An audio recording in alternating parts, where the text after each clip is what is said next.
Welcome to another episode of Pod for Good, a podcast where we learn from those doing good in Tulsa, Oklahoma, and the world, why they care, what we can do, and most importantly, what you, the listeners, can do.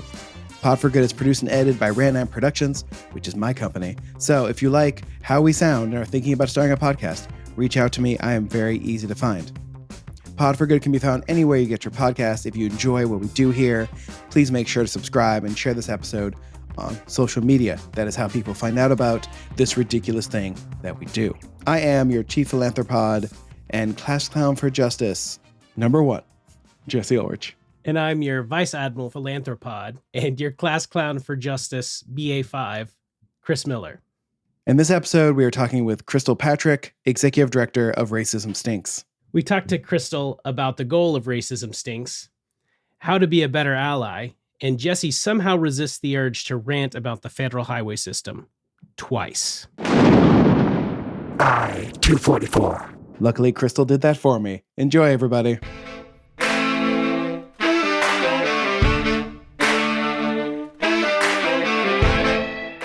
We are very excited to have Crystal Patrick, the executive director of Racism Stinks, on Pod for Good today. Crystal, how you doing today? I'm doing mighty fine. How are you guys doing, Chris and Jesse? All things considered, okay. Yeah, I mean, we're here. Yeah. This is the second Pod for Good episode in the history of Pod for Good where we're recording it with one of us being positive for COVID. So that's two milestone. So, yep. Yay. I'd like to record an episode with every variant. I got to collect all of those. Collect them all. Yeah, like I got to collect them all. Yes. So Crystal, first off, how long have you been involved with Racism Stinks? I have been involved with Racism Stinks since the end of 2019.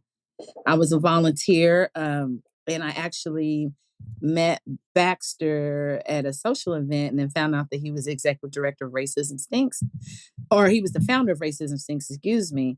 And so around 2019, I volunteered at the race and kind of came on board to help fill in some gaps. And then it was about 2021 where I actually became the executive director. So is Baxter in hearing Yes. range of this conversation Yes. right now? Okay. Baxter, hi. He says hi. I see Baxter at many things. So looking at Uh-huh. Racism Stinks, its website, and what it's trying to do, briefly explain to us what the goal of Racism Stinks is. Well, the goal of Racism Stinks is to bring, there's like a goal of, we want to bring racial healing to Tulsa. When you tell people that, they're like, oh, good luck. We're like, yeah, we know, right? But actually, we want to do it through education and community engagement activities and programs that will actually bring that awareness to people.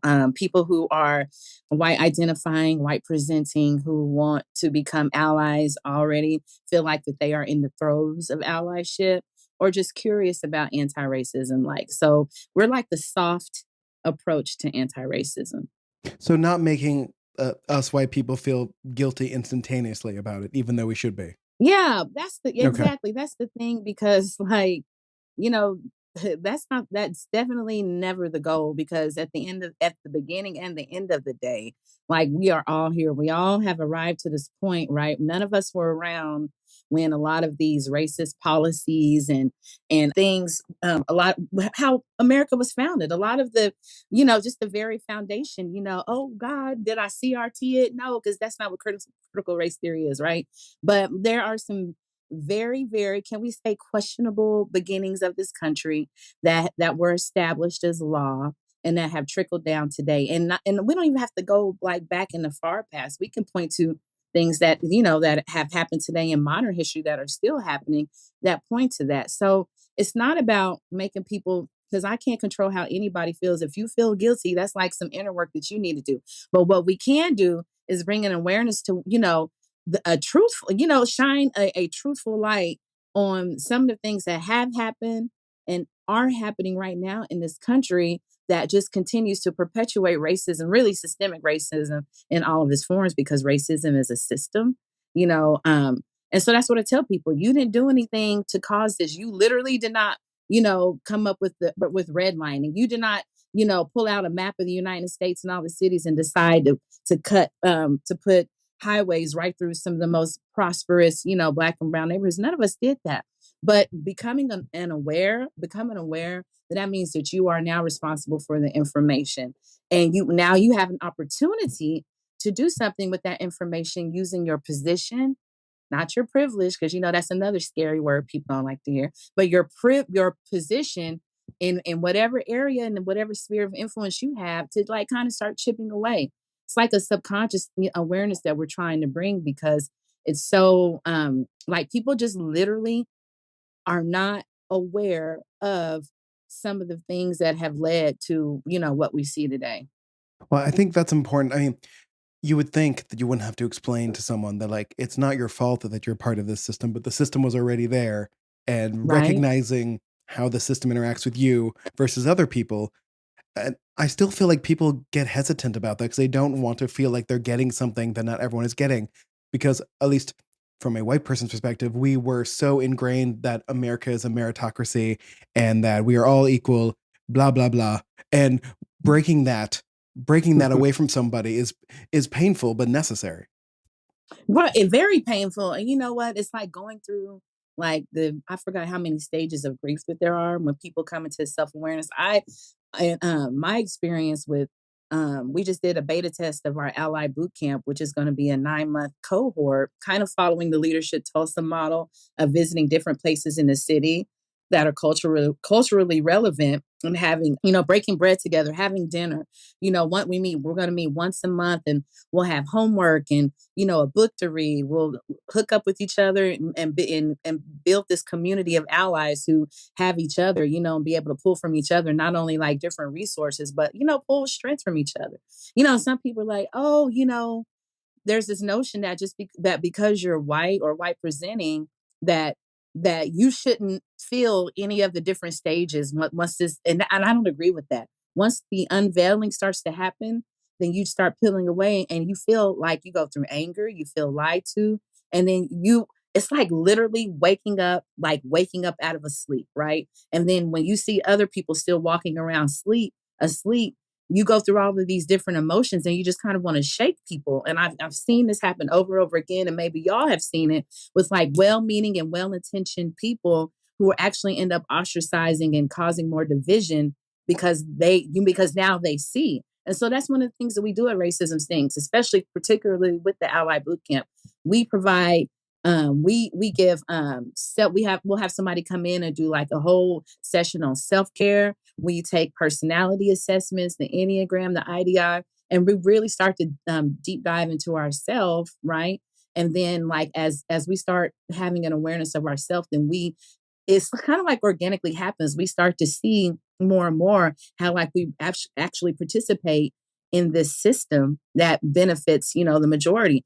And I'll even go as far as to say that no matter what skin you walk around in this country, I don't care what skin you walk around in. If you somehow escape, let's just say you're white presenting.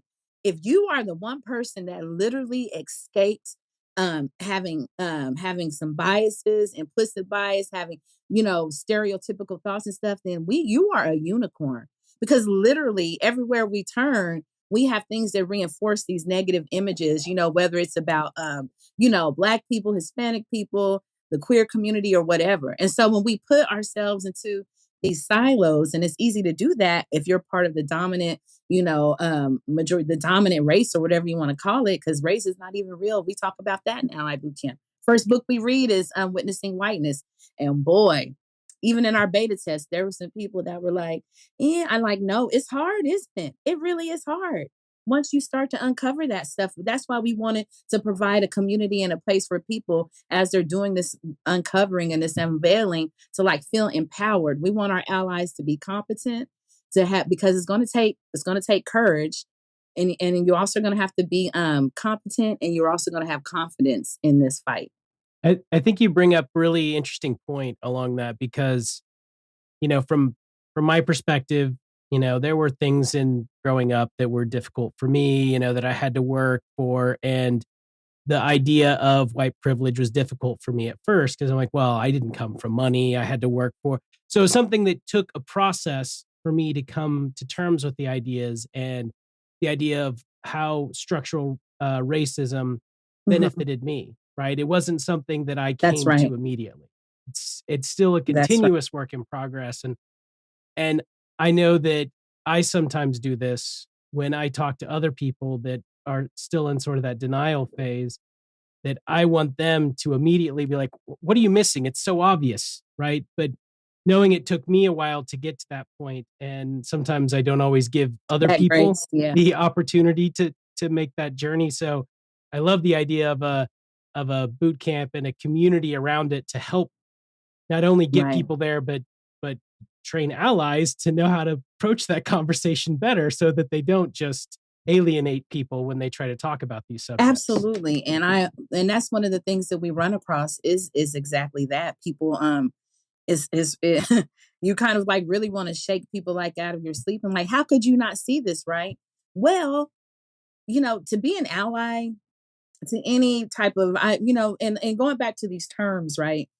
Baxter, he's no longer with Racism Stinks, but he's still on the outer edges or whatever. But one of the things that he was emphatic about as a founder was changing some of the language, because we see, how, many media really use that language, just to drive profits. And the average person, it's really strikes me that that the average person watching the news doesn't understand that the news is like you're watching advertising, like there's an agenda, a certain, you know what I mean, like the average person doesn't know that. So when you hear words and you have politicians using dog whistle, terms like white privilege, I know plenty of white people, you know what I mean, who didn't grow up with a silver spoon in their mouth, who struggled, and plenty who literally had to get it out of the mud, like they didn't have inheriting somebody to pass them down things or whatever. That is not what, when we talk about white privilege. So Baxter came up with this term called the American White Standard.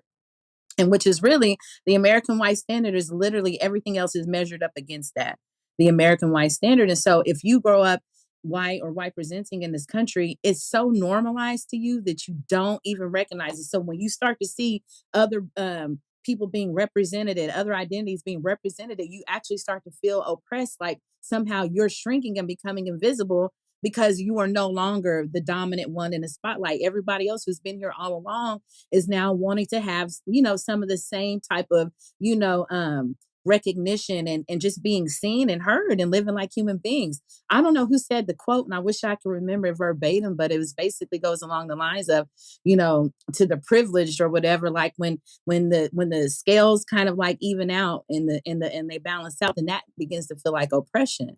And so we deal with that a lot. So changing some of the terms from like white privilege to things that cause that visceral reaction. Like we don't say white supremacy either, racism stinks, because that enforces this subconscious thing that if white is supreme, then I inherently must be inferior. So, like there's just so much like in the words and the language that we use that that people don't, I don't, we don't really realize how much of this language we have accepted and allowed ourselves to be manipulated into holding certain mindsets and beliefs without really doing an inventory of ourselves.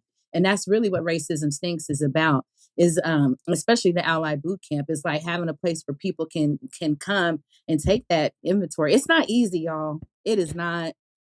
What's It's yeah, not easy. yeah. So what term do you like to use instead of white supremacy? The American White Standard. Okay, so the American White Standard replaces multiple Right. terms. Yeah. Because it just is, Yeah. you go back to the Constitution, right, guys? And when the founding fathers said all men are created equal, and you start writing out who are the men and everyone who it's not, then you literally are left with white male landowners. So that means that poor white men were cut out of that. You're not equal to us, white women, you know what I mean? But it's just until you get people to see Mhm. things from a certain way and they have that aha moment, either they'll embrace it and all the work that it comes with it, or they will literally run away from it. And I've seen that happen too. I'm assuming that first book that you were talking about in your boot camp discusses the fact that like the definition of who is white has changed over American history.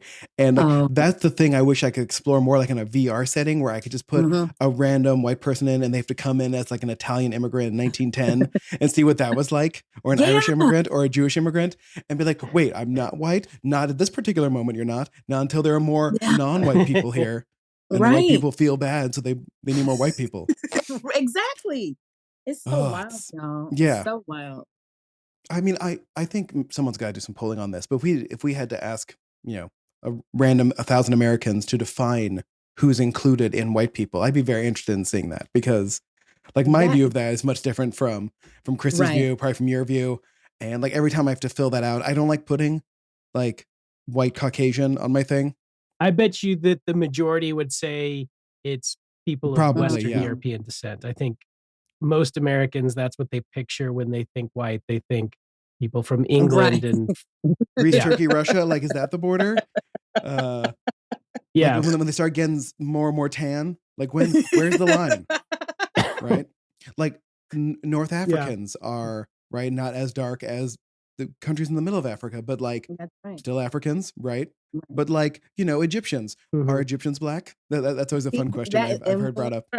right. And when we start even getting into that, like it's just so silly that we define ourselves by how much melanin we have or don't have in our skin. Because if you say somebody is black, well, first of all, really okay, but then what you were just talking about, like people who quote unquote are black come in. I have a cousin who's about you all's has your skin shade. You know what I mean? And she's black. It's just Mhm. a weird concept. It's weird. That we apply to people. It's just a easy way, a lazy way of boxing people Yeah. in, and rather than having to like do any type of like any little bit of critical thinking about this person as a human being, it's just easy to throw people in that box again, with all of your biases just affirmed by entertainment, by the news, by all of these things that have an agenda. So, If you're like me, you might hear estate planning and go, "Ugh, gross." You might think to yourself, "I'm not sure why I'd bother with that. Estate planning is only for the uber rich." Tallgrass begs to differ. Tallgrass founding attorneys Laurel and Riley think everyone should have an estate plan. They know estate planning seems untouchable to a lot of folks, like something you have to do inside a stuffy law firm of Stuffy McLawyer Pants Esquire. But I promise you, Tallgrass is nothing like that. For one, they work out of their home so their clients can feel at home. They obsess, because they're nerds, over making clients feel like they belong and are supposed to be there. Also, their kids might make an appearance. They will take time to answer all of your questions, even the uncomfortable ones. They will work relentlessly to make sure your plan's exactly what you need to feel secure and at peace. So if you've been putting off planning for what's going to happen after you've gone, it's time for you to give Tallgrass a call at 918-770-8940 and start your plan today. Or visit their website at tallgrassestatePlanning.com and schedule a free initial consultation. For free! It's right there on the website. And of course, there's more, because this is a podcast ad. If you tell them you're a Pod for Good listener, they're going to take 25% off their service fees. Just tell them Pod for Good sent you. Stop thinking estate planning isn't for you and give Tallgrass a call today at 918-770-8940 or on their website, which I'm not going to read out to you again. It's in our show notes. Thank you, Tallgrass.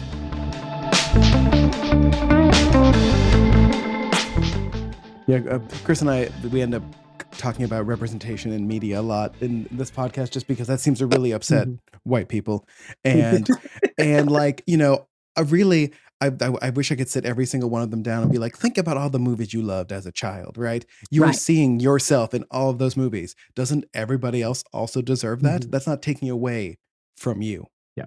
So That's crazy. It's what I think it just really kind of goes back to the scarcity mentality that I think has just permeated our culture. I mean, like way before. I mean, we live in a capitalistic society, but allegedly we're the richest. We grow. I don't know how old you are, but I grew up.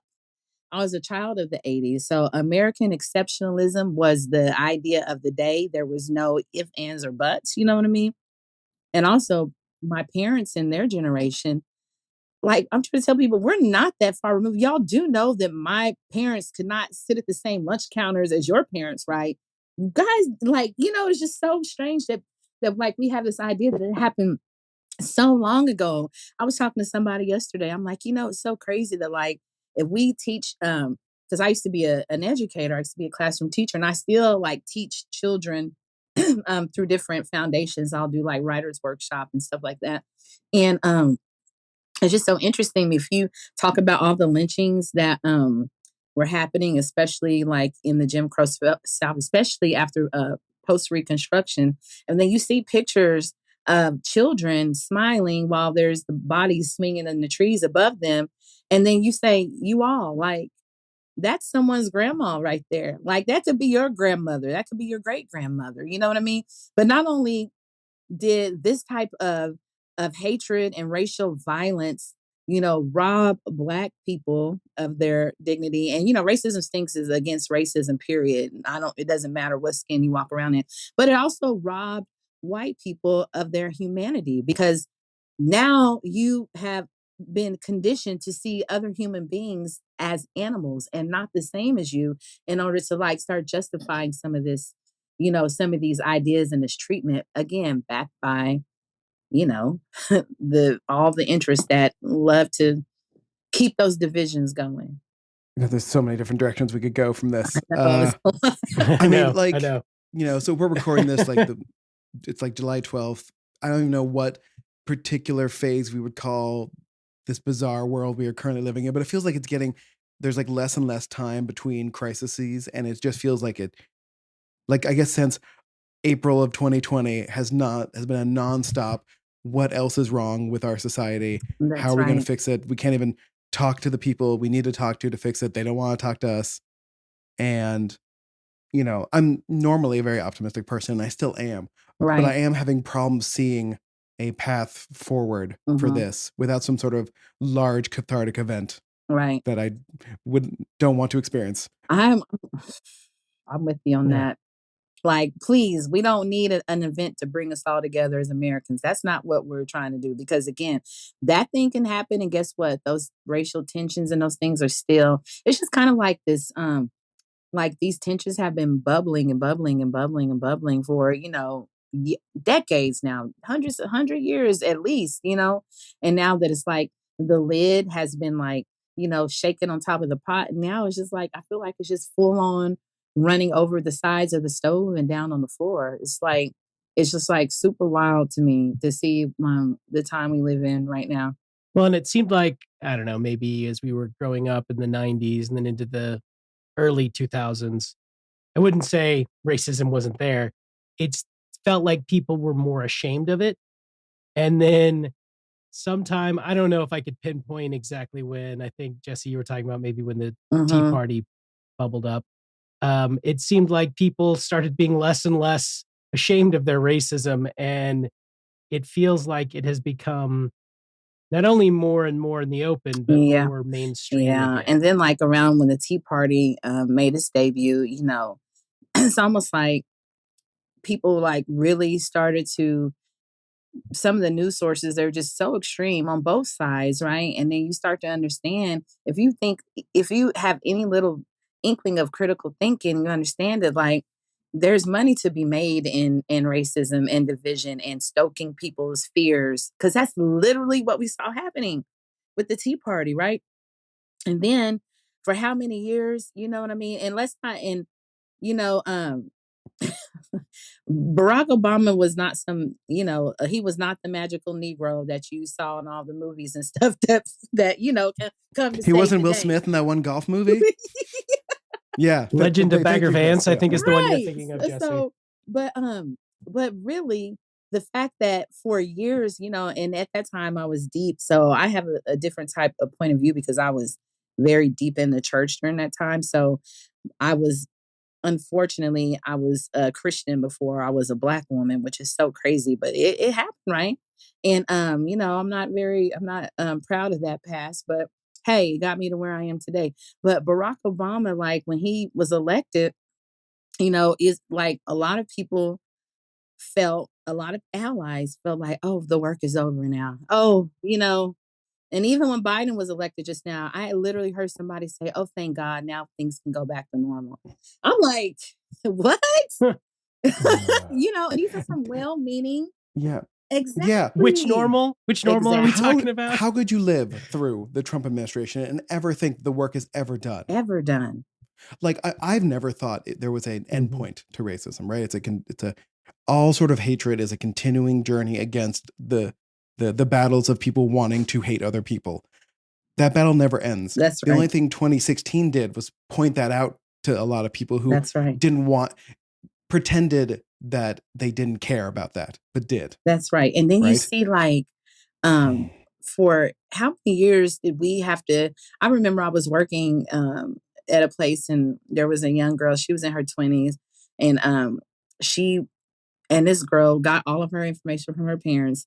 And she told me that she thought Barack Obama was a secret terrorist and a secret Muslim. She really, and I had to look at her. I'm like people really believe that. So for 8 years, we were told that he was going to take our guns. He was secretly bringing, terrorists over here. And it's just so wild to me that people believed this. They wanted to believe it. So what is about human nature that we really will twist our minds to cling to that type of nonsense when there was nothing to even back that up to show that that was even true. Like it's so much um deeper. Like, and when you talked about Jesse, what you just said, yeah, it is a tale as old as time. And like the fact that we keep looking at each other as the enemy, or like someone else is the cause of my problems instead of like really it's just like, why do we keep repeating these same cycles?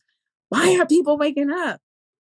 I don't know why people think, one, that we can just get rid of racism by electing a public official. Like that's going to end it, because like it's not like everyone who voted for him. Right. One. Right. Second of all, have like I don't get it. Like we are evolutionary trained. We're evolutionary trained to stereotype. That's how our That's it. brains work, right? Mhm. So it's not about not having stereotypical thoughts. It's about what you do with those stereotypical thoughts, how you process them. Yes. That's 100%. And I don't know why that's so hard to explain to people.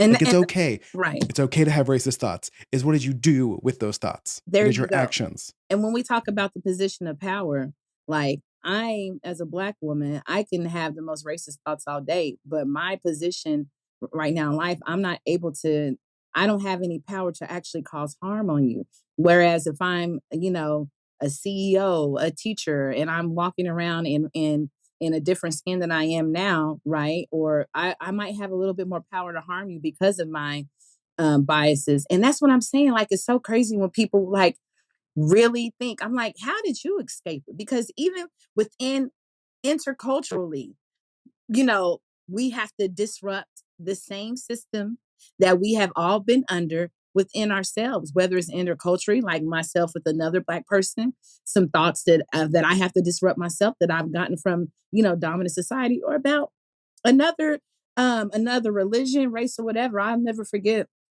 when I was working in Utica Square at the Wild Fork in the patio. I was on the patio, and there was a woman. A lot of people who practice the Muslim faith, they ate there because Wild Fork was like very like inclusive. The owners, were the LGBTQ community. People knew that they can come there. You know what I mean, and have a nice meal. Well, this woman walked up the sidewalk, and this was probably around 2008, 2009. She had a burqa, and all you could see were her eyes. And my initial reaction was like, you know what I mean? Because this is around all the time of, quote unquote terrorism and all this. And then I checked myself. I said, why why does her get that reaction from you, but some of the nuns from Monte Cassino, when they come over here to eat, do not? And so I had to recognize that within myself and understand you've been conditioned to think one is bad and one is good. If I, as a Black woman, can recognize that about myself, it's just like, come on, y'all. And that's what we talk about our ally boot camp and racism things. I think people resonate with our mission because myself, and even when Baxter was at the forefront, we have been in spaces all our entire lives, where we interacted with people that don't look like us, especially. I don't know if you all know the origin of why racism stinks was even founded. The founder, when he did a stint in prison for selling drugs, got out, changed his life. He was actually sentenced to 121 years, but holed himself up in the law library and was able to use case law to overturn his conviction because there were some, to be frank, lies that were as some of the charges. And so when he got out, he made a promise that as much energy as he put into selling drugs and doing bad, he was going to put into doing good. So he ended up going to TCC and joined the paralegal program, joined every honor society he could think of, graduated with honors, became an officer in the African American Student Association, of which Dr. Dwayne Dickens was the sponsor, the faculty advisor. And so around that time, 2015, 2016, I think it was Mike Brown got shot, Ferguson happened, and then of course in our own city, Terrence Crutcher was killed by Betty Shelby. And so, but white kids, his peers were coming up to him saying, what it's like, it was the first time that we would start to see, of course, with Trayvon Martin and all that, but we started to see like in real time through technology, what was happening that people were really unaware of. Because again, we've been conditioned to think that certain people like the police could do no wrong. Oh, the police aren't human. You know what I mean? Like we've just been conditioned to this hero worship of all kind of people. Like if someone's in a position of authority, of course they're benevolent and can't do any wrong. And so that's kind of, so Baxter found out that yes, absolutely, they could join in, they could become allies. At that time, Black Lives Matter wasn't around. Baxter, they took a trip to the Civil Rights Museum and with the African American Student Association. And through a series of events, he really discovered how much of an impact that white allies had on all the civil rights movements here in our country. And he started like really thinking about that. And that's where Racism Stinks was kind of born, because racism is historically a black and white issue. He knew that it's something that people have a visceral reaction to. He didn't want, Black Lives Matter. Somebody could argue against that. So it could be divisive. All lives matter. Someone could argue against that. Blue lives matter. But who can argue against racism stinks, right? And so he used the skunk because it is a stinky issue. You know what I mean? And of course, the skunk is black and white. But he uses it. The branding was as a soft approach. It wasn't like, oh, hey, let's hold hands and skip down Reconciliation Way or Greenwood and la la la la la la racism stinks. No, it really is one of those like we bring people in, and we are gentle about it. It is the ABCs of allyship, because some people can go from A to Z and they're ready to go to the city council meeting. We have allies here in the city who will show up at every city council meeting and give them the what for. We have people who will march. We have people who will write checks. We have people who will volunteer. We have people who are just quietly, doing what they can without a lot of fanfare. There are so many different ways to be an ally and to do your part. And so that's what we wanted to present to people, that there's no one way to be an ally. And you can be an ally in a way that will give you that courage and that confidence and that competency. I feel like I'm talking a lot. No, I mean, you are the guest. Yeah. It's usually better. Trust me. Our listeners would much rather listen to somebody other than us. So they've heard us enough. Yeah, they've heard our shenanigans. Yeah. So do you ever, and this is an honest question. I want you to be honest with me. How exhausting does it get sometimes trying to explain to white people how to be a good ally? There are different varying levels. I think, and when I had the beta test, I had some really great people who did that. We had 13 different community members from all walks of life, all white or white presenting, all ages, all different economic brackets. So it was really a good mix. And it was such that was the first time I ever verbalized to white people or people who want to be allies or who feel like they already are, that some of the most damaging things have come from people with the good intentions. You know what I mean? And so sometimes I think the thing that kind of makes me facepalm the most are the people who don't realize that that they have brought some of those same tactics to allyship. You know what I mean? Like that they haven't done enough disrupting the system within themselves before they start preaching to other people. If that makes sense. As far as people who don't get it, I'm going to be 100% honest. Like racism stinks is not for those who don't want to get it. It's for those who are curious, who know something is wrong and want to do something about it. But those who don't want to get it, who have I know I probably shouldn't say this, but I literally waste zero energy on them because it's just not for you. It's just not your time. I'm not here to convince you of anything because this is crazy. Like pick up Google, pick up a book. Like it ain't hard to find. You know what I mean? And so what you start to see, and we start to see this not just within the context of racism and social justice, but in many areas, the cognitive dissonance. And I know people that it's an overused term, but it applies so well right here in our society in 2022, like literally. Like it is just, and I don't know if it's a way for people to cope or like some type of protecting themselves, but just the lengths that people will go to twist themselves into this false reality to believe something that literally does not make sense, or to say, I know that the sky looks blue, but I'm gonna go ahead and say that it's purple. You know what I mean? It never ceases to amaze me. But in order for me to keep my peace, you guys, I just don't waste energy with people who have to be convinced. I not at all. That's for our white allies to do. Listen, That's right. that's the least. That's the least we can We do. do go. the upfront work, right? We're supposed to do the upfront work Yeah. and then send them your way once they've been deprogrammed. That is really, really wild to hear that. And you know what, Chris, what you just said, you like literally, if I could actually write that as a mission statement, what is Racism Sinks mission?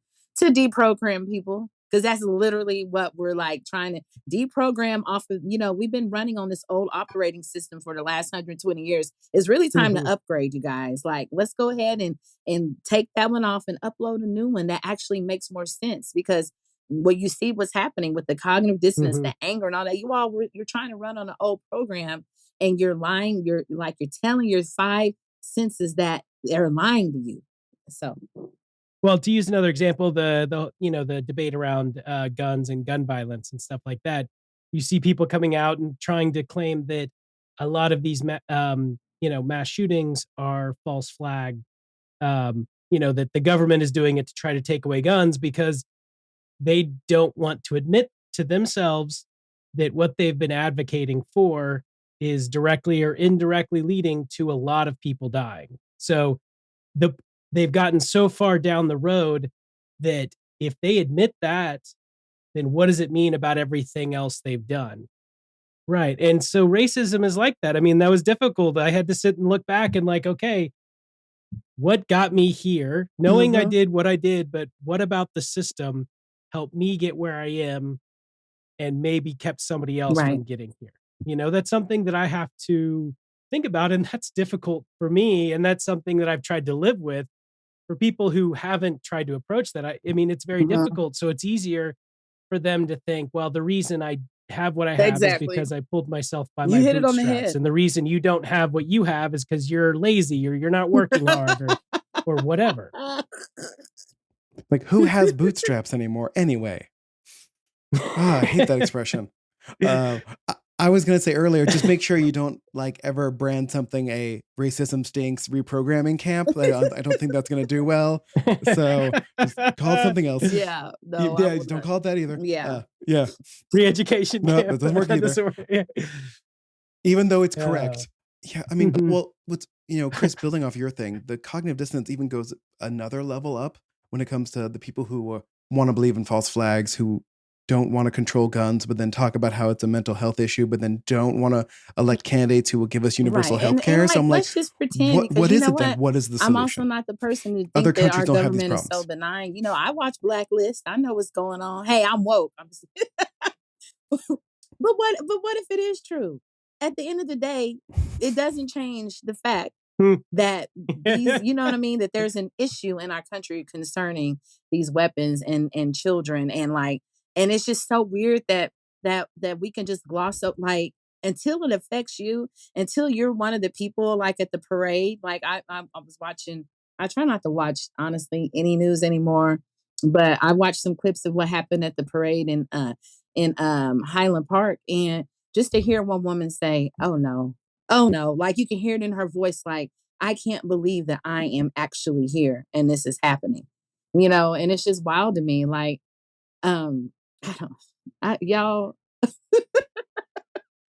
I mean, I understand being questioning the news you see and being curious about facts you're not being told.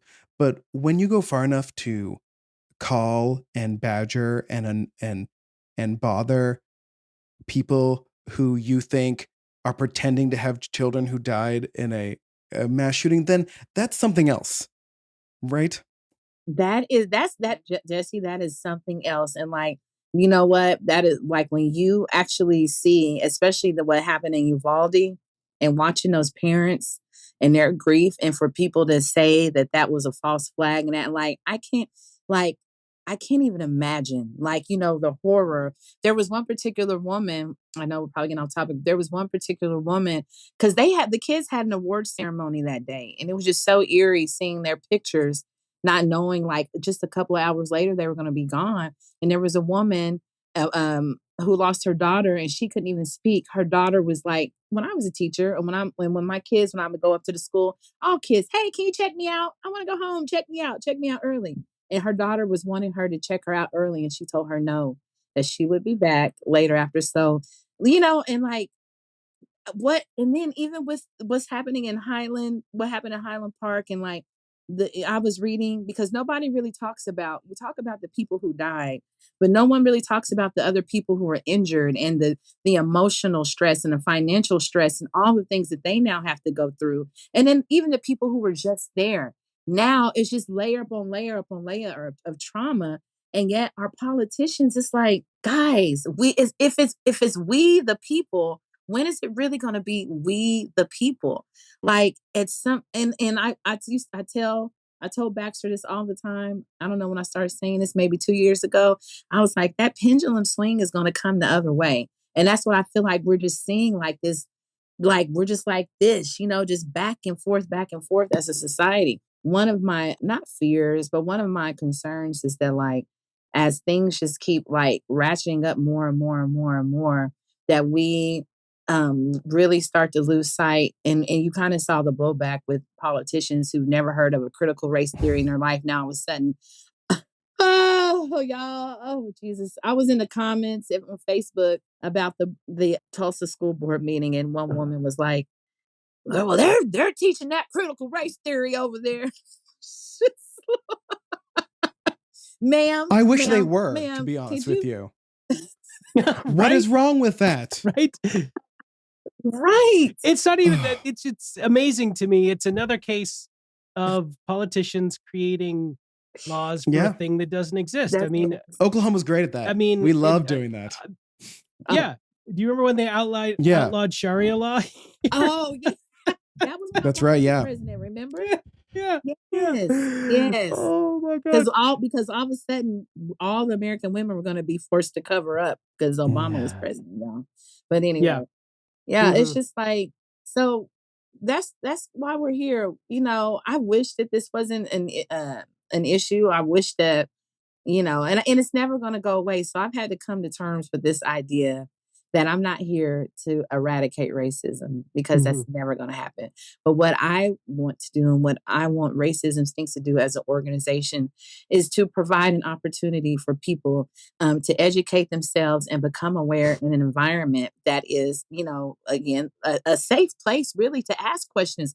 It's got, to be able to interact with each other. And when you have somebody, it's what state are we in as people? And I know when someone is afraid, when I used to wait tables, I actually had a guy's afraid to order a Negro Modelo because I'm Black. He didn't want to say Negro.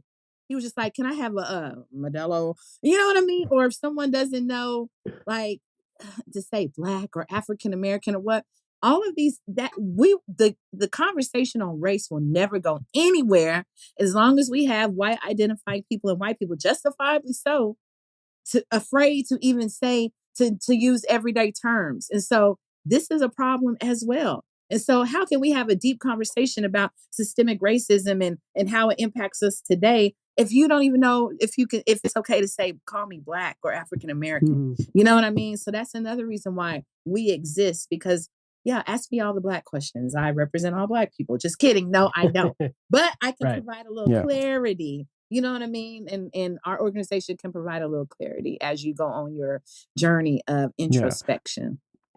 I think it's fascinating the way that language and food and things like that have been used as tools to continue to separate, to make it uncomfortable. It's like the history behind how fried chicken and watermelon became racist, right? Yeah. It was because Black people, Black women especially, were becoming very successful entrepreneurs selling both of those things very successfully. So Wow. there was a concerted campaign to make it seem that that was See? racist. And I didn't even And know that. yeah, I watch a lot of food shows. It would just happen to be an intersection Listen, of food I don't want those food history and shows racism. teaching critical race theory. Right.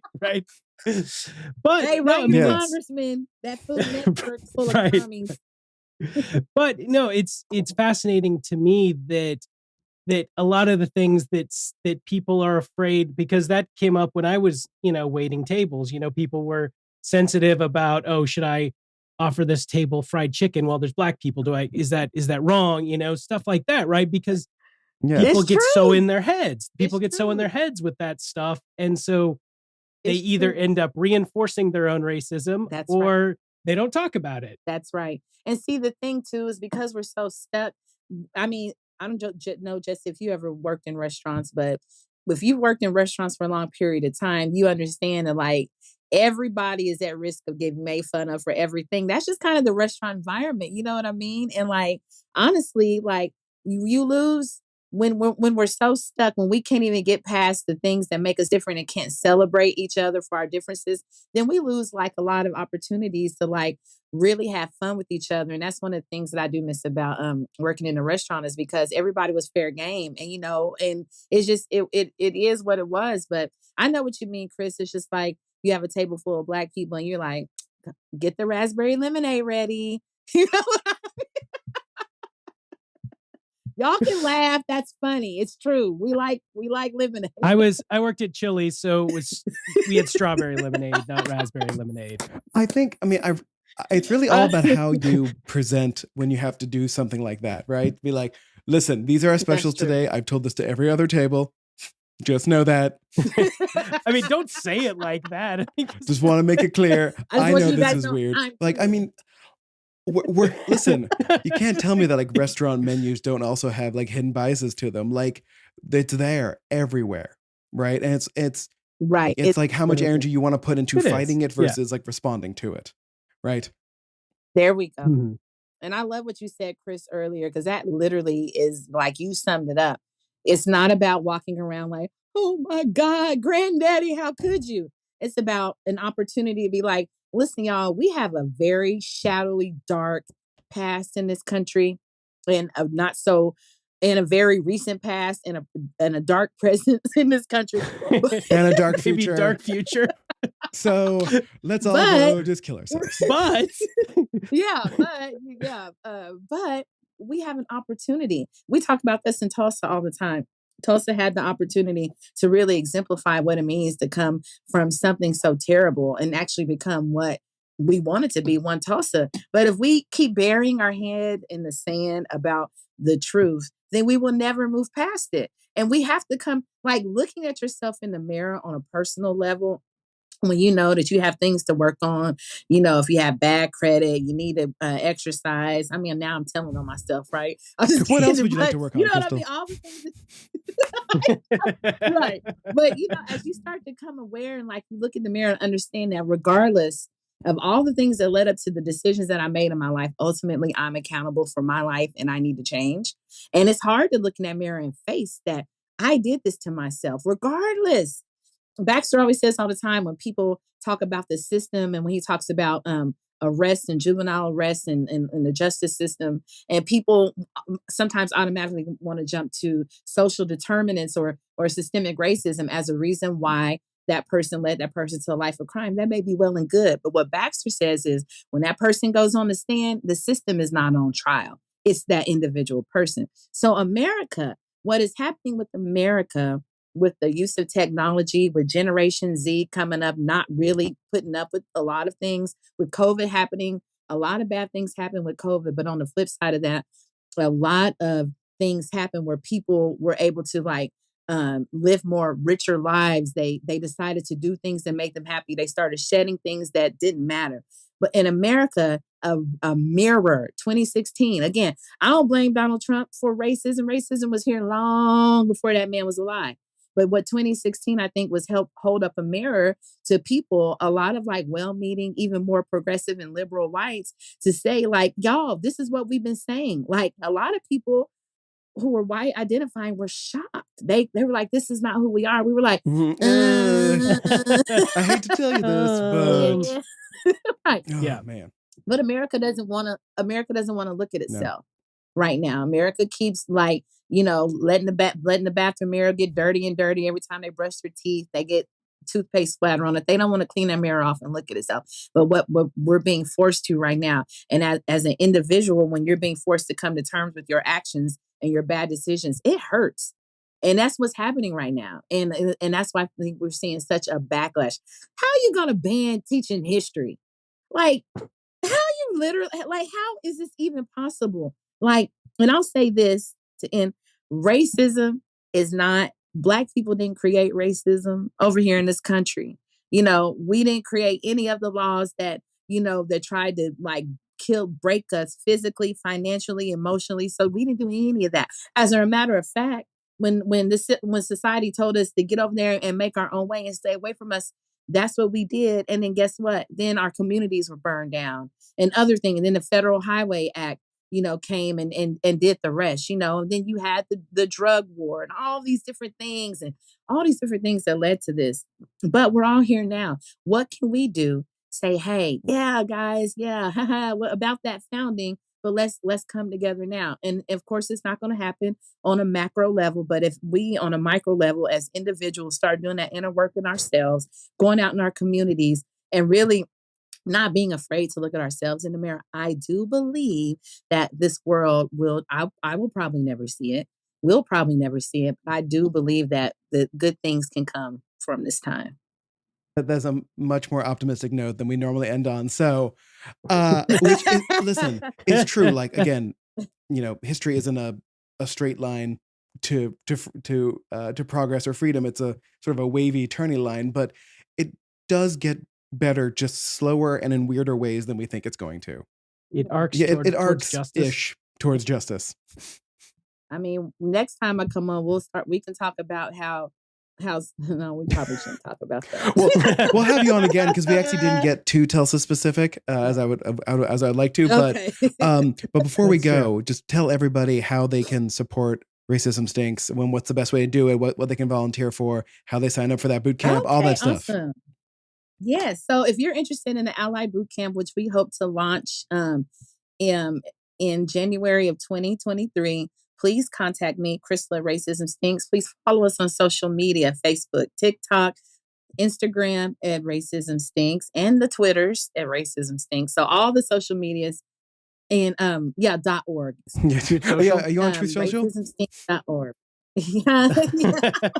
And but if you want to jump in and get involved, our next big event will be our 8th annual Race Against Tulsa's Race Against Racism, which it's a 5K fun run walk.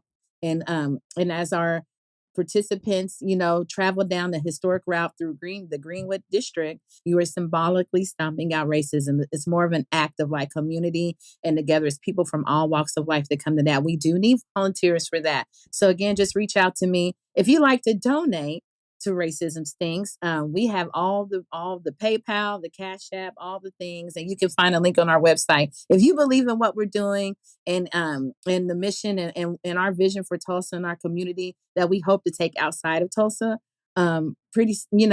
within a significant amount of time, but we really plan on pushing this mission out.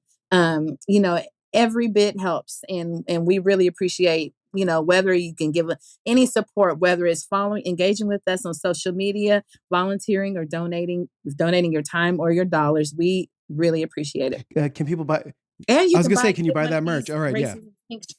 Yeah. Mm-hmm. We will put a link to all of that in our show notes, and awesome. the 5K happens around the October 8th. All right. It's the same weekend as OU Texas, so you can still sign up. We'll be done by the time kickoff. Yeah, it's all right. College football's dead now anyway, apparently, if you're reading the news. Right. So, well, Crystal, thank you so much for joining us today. Thanks for having me, Yes, guys. thank you. It was awesome. I had a great time.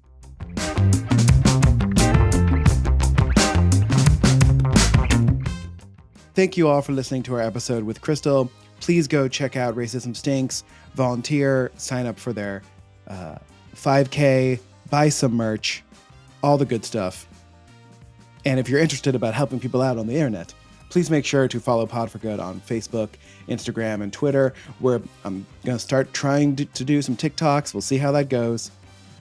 Please make sure to subscribe and leave a review. Again, if you do, we will read it on air. As always, get it done, Tulsa. Broken Arrow. Get your shit together. Stay safe out there.